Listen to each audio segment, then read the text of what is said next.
Infrastructure globally is responsible for about 80% of carbon emissions. So it's hugely important in terms of sustainability, particularly in terms of climate change mitigation.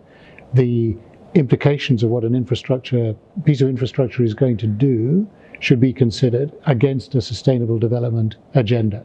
And that can only be done if you think about that at the beginning. But in fact, the way in which the assessment process and the evaluation takes place is that the viability, the feasibility, the technical feasibility, economic viability of a project is calculated, and then post-decision making, the sustainability is really brought into play.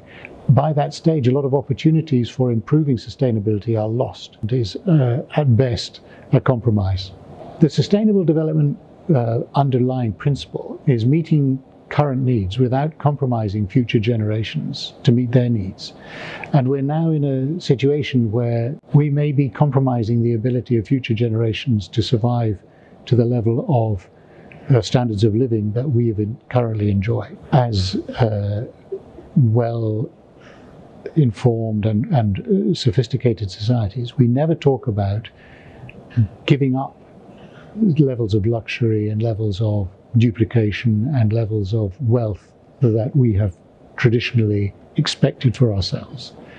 And we should reconsider whether it's possible to have the same quality of life, but consuming less, traveling less often, using less energy, being more efficient with how we live our lives, wasting less food, wasting less materials, recycling materials, buying less, and using more of what we already have. As a rich society, we are almost unbelievably wasteful, and we have an opportunity to change that without compromising the quality of our life.